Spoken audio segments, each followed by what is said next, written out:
there is something about delivering truth to power and power to truth.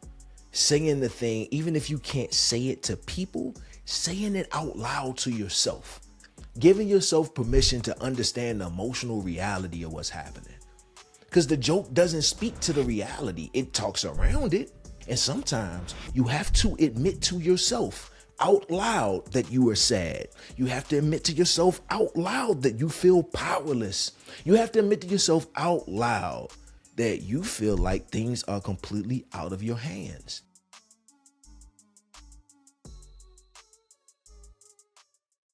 All right. Vulnerable moment. Guys, this is a vulnerable moment.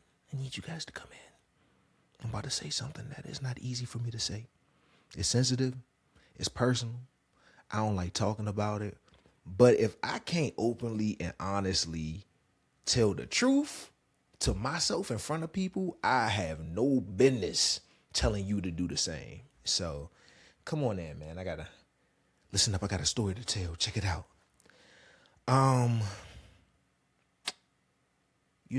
When I was in my 20s, man, good times. Good times. I was the healthiest I've ever been. I could eat what I want. I could sleep all day.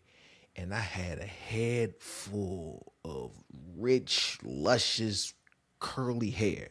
And when I shaved it all off, because I used to have cornrows and went down my back, when I finally shaved it off, I had these waves, man. My waves was on swim. It was crazy. I had this ex-girlfriend. She used to call them covadas. Said that boy had them covadas. I had, man, the waves just looked like I was born with a do-rag on. It looks like I did nothing but brush my hair all day. It was a good time, man. And then time went on, and I met this young lady, and we decided to have kids, and I decided to have a professional career, and life started accumulating, and I got older, and that ocean turned into a pond. You know what I'm saying? The waves started to flatten, and the hair started to thin a little bit at first, and then more and more. And what they don't tell you, what people won't tell you is that when your hair is thinning, it can become an obsession. You be in the mirror looking like this, trying to hit the angle, trying to make sure you ain't tripping. Like, is this a shadow, or is this a bald spot? And you're questioning something that is, because you don't want to accept what it is. And yeah, it was a bald spot. And my hair has been progressively thinning for the last 15 years now. I get treatment, I go to the dermatologist and all that, but let's not get it twisted. I am losing this battle. And eventually my hair will be gone. And I'm in my bag about it. I can only talk about it right now because I spent the last maybe 2 or 3 years coping with it and accepting the fact that something is happening to me that, one, I have no control over, and two, I don't want this to happen to me. And look, you go out in society and a lot of men will be like, man, the nonchalant bros will be like, man, hey, just shave it off, man. It's nothing to worry about. It says you. I'm too vain for that. I'm too vain for that. I really enjoy the way that I look. And one of my biggest fears is looking in the mirror and seeing something that I'm dissatisfied with.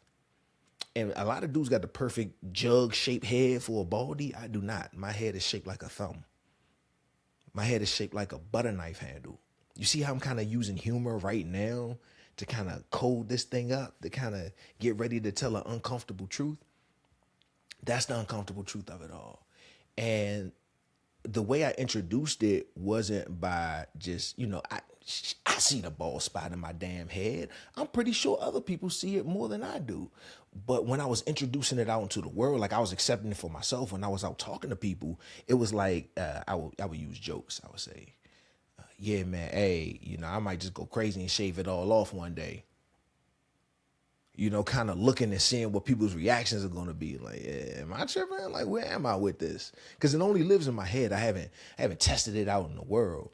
Or I say something like, hey, bro, if I go to Turkey and come back with my waves back on swim, don't ask no questions. Mind your business, big dog. Just kind of putting feelers out there. Using that humor as a cushion between the thing that I'm willing to accept in a moment and the reality of what's happening. A metaphor that I like to use that brings this home is an airplane. Sometimes if an airplane is landing and the wheels don't come out, the landing gear gets stuck, they'll take the runway and they'll coat it with a foam. And what the foam does is it allows the plane to fall because it don't have any wheels. It's falling on the body. When the airplane falls, it falls on that foam that they put on the runway, and it kind of lubricates. No pause, bro. We grown, man. Let's be adults here. It lubricates the runway and allows the plane to safely hit the ground, safely land without exploding into a fireball and killing everybody inside. And to me, that's parallel to how humor is used. I use the joke to coat the runway, to soften the fall, to make sure that this little tender spot in my heart, this thing that I'm struggling with, doesn't explode and make me feel worse than I already do. And then I started to think, damn, if I'm using humor to cope with losing my hair, I wonder how I'm also using humor to cope with other uncomfortable parts of my life. Ain't that something? It just let's get a reflective moment in real quick. I want you to just take a moment. Let me jump in my therapist bag for a second, please. I want you to take a moment and I want you to think about a time, or the last time rather, you use humor as a way to cope with something difficult. Whether or not it made you feel better doesn't matter. I don't need you to judge it. I don't need you to evaluate it. I just want you to think about it in a second. How did you use humor to cope with something? We do it more often than not, man. So today, I really want to highlight the ways that it works for us, but more importantly, the ways that it doesn't. And more importantly, what to do when we realize it isn't working for us. Because there's no point in pointing out a problem if you don't give people solutions.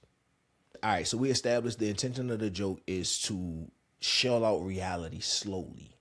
Just enough for you to accept it, and you can kind of like dip your toe in the ice bath. You know, everybody don't just jump in the ice bath. You got to inch by inch that joint till you get comfortable with the climate of the pool.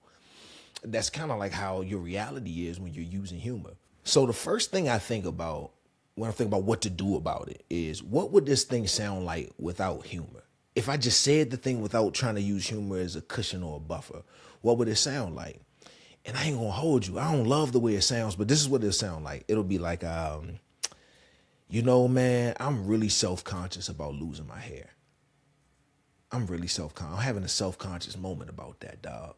Or it will look like, I'm sad about losing my hair.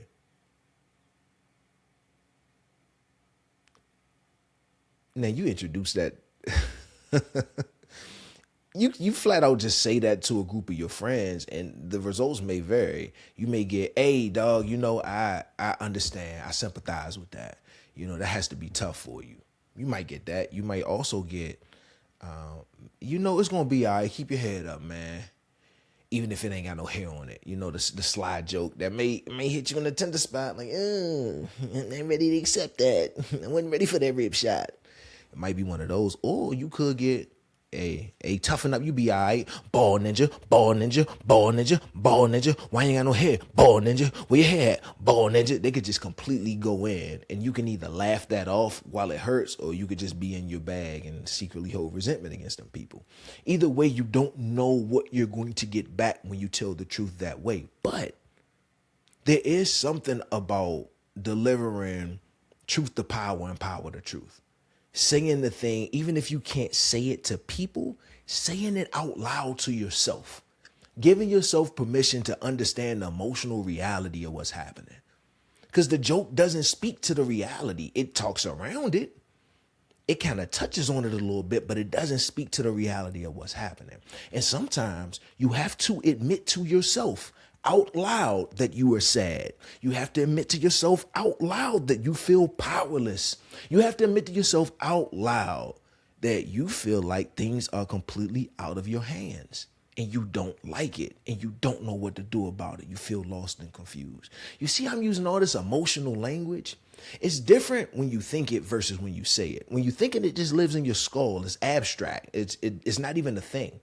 But when you say it out loud, it goes from your brain to your mouth, then back to your ears. And when your ears can hear your mouth say something, your brain processes it a completely different way.